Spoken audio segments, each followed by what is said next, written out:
Now I want straight answers, Joe. These are real questions that your media crowd won't ask you.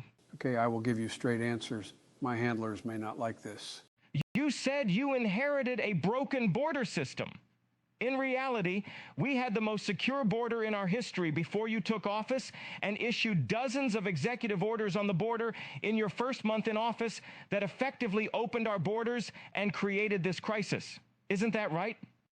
Of course it is, but when you have a large portion of the media that will say whatever we want, why not use that?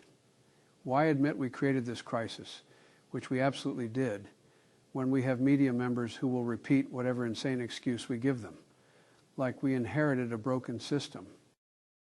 You have said you have done all you can do on the border crisis. Why don't you re-implement the Remain in Mexico policy that you canceled in your first month in office? That would fix the problem overnight, would it not? Yes, I could reverse my own executive orders. I could reinstate Remain in Mexico, and that would solve the problem overnight. I don't need Congress to do that. But you're missing the point. We want this situation. My son's China business partners tell this is very important to them. Open borders. You said the Georgia voting law was worse than Jim Crow laws. Jim Crow laws mandated racial segregation and outlawed interracial marriage.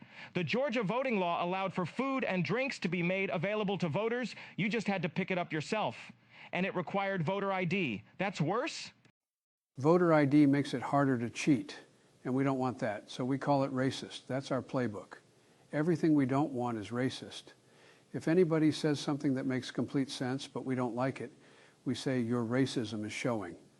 Hopefully our college kids are learning this. You realize, Joe, that there was a federal budget in place for 2021 before you took office.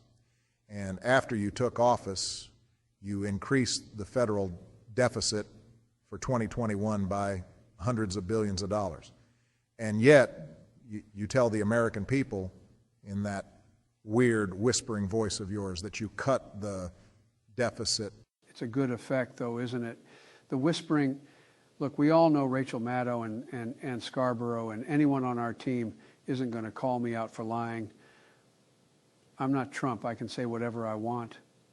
Now, if you're watching Fox News, I'm not going to get your vote anyway, so who cares?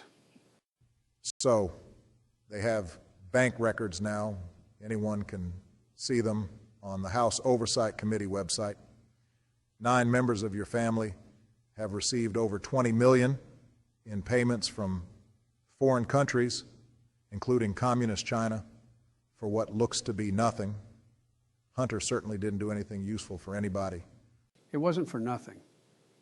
I eliminated the Chinese Espionage Act as soon as I took office. I ended the Keystone Pipeline on day one, opened the borders. I'm increasing spending like crazy, telling people white supremacy is our biggest threat. China loves all this. They're getting their money's worth.